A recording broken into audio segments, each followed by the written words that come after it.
He couldn't name Singapore's next ASEAN chairmanship year. He got basic trade numbers wrong by billions. And he seemed more ready for a holiday than a high-level posting.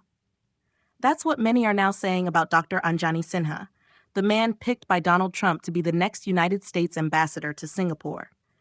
During a U.S. Senate confirmation hearing on July 9th, Dr. Sinha, an Indian-American orthopedic surgeon, faced tough questions from lawmakers and stumbled badly. The hearing began well enough. Dr. Sinha, who was nominated by Trump back in March, appeared confident before the 22-member Senate Foreign Relations Committee. But everything changed when Senator Tammy Duckworth, a Democrat from Illinois, took the mic.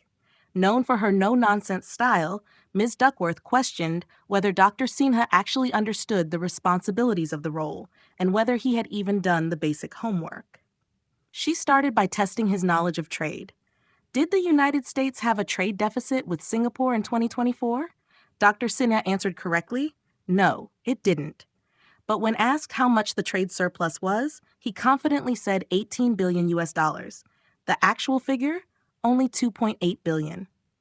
Ms. Duckworth didn't hide her disappointment, calling his estimate off by a huge factor. Next, she grilled him about Trump's past threats to impose tariffs on Singapore, up to 25%, and how Dr. Sinha would explain that to the Singapore government. He responded by saying he would build strong personal relationships and resolve trade issues through dialogue. When asked if he supported Trump's idea of a 10% tariff on Singapore, Dr. Sinha replied vaguely, stating that he believed in the president's approach to free trade. But things got worse when Senator Duckworth asked him when Singapore would next hold the ASEAN chair. Dr. Sinha guessed it was Malaysia this year, but didn't know Singapore's turn was in 2027. Pressed further to name one key issue Singapore might prioritize as ASEAN chair, he fumbled awkwardly before offering the overly broad answer, defense, economics, and trade. Ms. Duckworth challenged him again. Those are very broad. Name an issue. Dr. Sinha's reply? Just trade. That left the senator visibly unimpressed.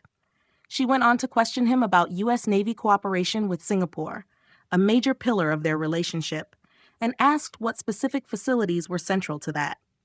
Again, Dr. Sinha gave general responses, saying that the navies train together. At this point, Senator Duckworth's frustration boiled over.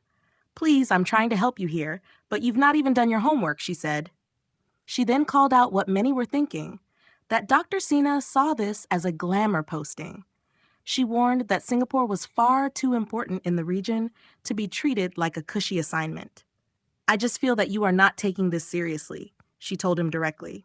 After the hearing, she went on X, formerly Twitter, to say Dr. Sinha was deeply unprepared and confirmed she would not vote in favor of his appointment.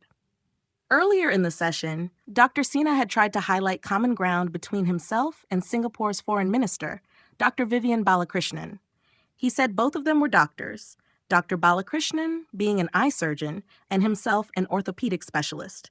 He even mentioned that their wives had similar careers, saying Dr. Balakrishnan's wife was a neurologist, just like his own wife was an anesthesiologist.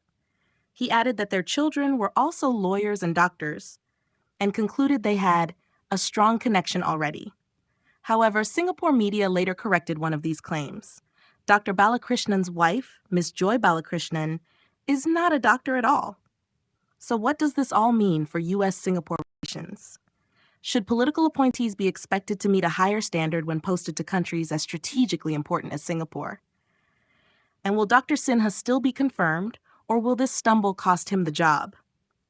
If you find this interesting, don't forget to like, share, and subscribe to our channel, 2230.